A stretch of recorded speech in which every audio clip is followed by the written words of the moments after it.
Occasionally we've featured stories involving Western tourists who go hiking, motorbiking or cycling in far-flung dangerous countries and meet with tragic fates. The Scandinavian female solo travellers who met with a horrific ending in Morocco. The Spanish-Brazilian influencer couple who had a horrendous run-in with some locals in India. The American cyclist couple whose round-the-world trip came to a grisly halt in Tajikistan. Unfortunately, there are many such cases. Some say they're putting themselves at risk by naively believing pretentious Western media narratives about such places, adopting beliefs centred around cultural relativism, which inform them that it's basically no different in terms of safety visiting somewhere like Switzerland compared to countries in Africa. The kind of propaganda that constantly tells women it's safe to travel alone to countries like India. I feel safer in India than I feel in the US.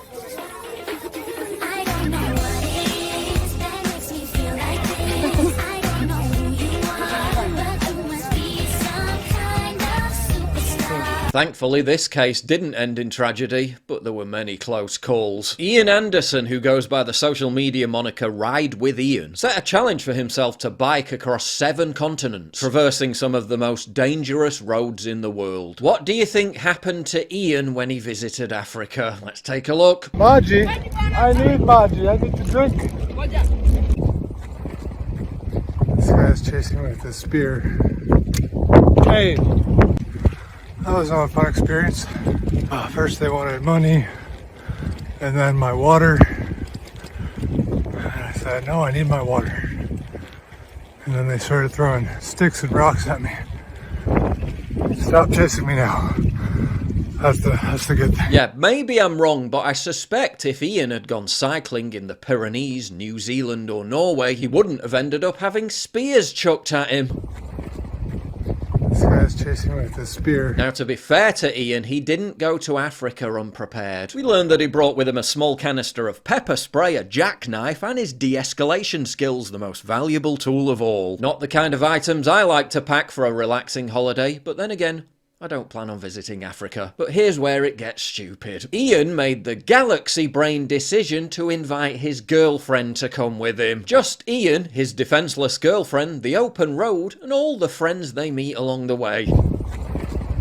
It's a question I've heard so many times before. Paul, you're nearly pushing middle age. Alright, rude. How come you look 10 years younger than you are? Only 10? Well, it's not rocket science. It's called regularly moisturising your face and having a good skincare routine. That's why I'm excited to have Tiege Hanley as the sponsor of today's video. They help men start and maintain a skincare routine by simplifying the entire process. I recommend you start with their Level 1 system, which comes with all the basics. A daily face wash to get rid of all the dirt and grime on your skin. A 2 times a week exfoliating scrub to get rid of all the dead skin cells. An AM moisturiser with SPF 20, because you should always be protecting your skin from the sun. And a PM moisturiser to help your skin stay hydrated and healthy throughout the night. Their products have made my skin look and feel healthier than ever. But you don't have to just take my word for it. They've got over 7,000 5-star reviews on their website from satisfied customers around the world. And because Tiege is sponsoring this video, they're offering you an amazing deal. Just click the link in the description to get 30% off your first skincare system and a free gift. Plus, as a member, you'll also get 20% off for life. By the way, both gifts you're choosing from are $20 value and are complete game changers. A silicone body scrubber or a nail and face grooming kit. They've pouched it up all nice as well. Personally, I prefer the silicone body scrubber because it just feels so soft and silky on the skin. Ooh,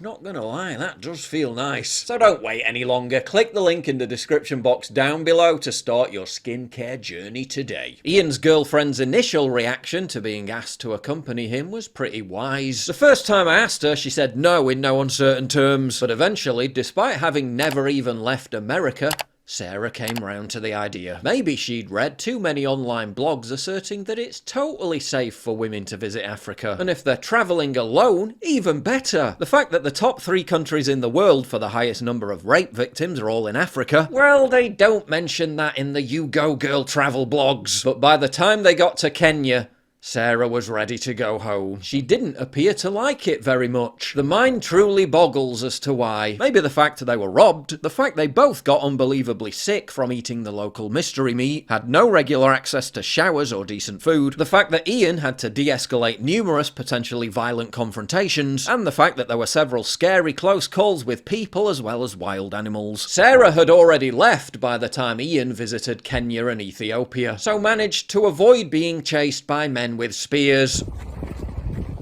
This guy's chasing me with a spear. As well as being whacked with sticks and pelted with garbage. In those countries, Ian said he was, quote, more scared than he'd been anywhere else on 3 continents, comparing it to a near-death experience. Yeah, I don't think any of that's going to be in the tourist board promos. Not exactly my idea of a dream vacation, but according to Ian, the traffic was the worst part and he felt safe for much of the trip. Now, I've been in bad traffic, I know what that feels like. And granted, I've never been chased by an angry man with a spear. But if I ever had the misfortune to encounter both on the same holiday, I'd kind of lean towards the worst of the two, being chased by an angry man with a spear. This guy's chasing me with a spear. And in a completely unconnected story, by 2050, Africa will have added about 950 million more people to its population, with many of them heading to Europe, Canada, and the United States. According to French President Emmanuel Macron, great poverty, climate change, and geopolitical conflicts will see Africans flooding into Europe for many years to come. One expert cited by Macron predicted that the number of Africans living in Europe will grow from 9 million to between 150 and 200 million within the next 30 years, an increase of well over 1,500%. Hundreds are already arriving illegally by boat here in the UK and countries across Europe every single day. Maybe by the year 2050, Ian won't have to travel very far to have similar experiences that he just had in Africa. This guy's chasing me with a spear. Also, next time, probably best to leave the girlfriend at home. Personally speaking, I'll be spending my next holiday in Greece. How about you?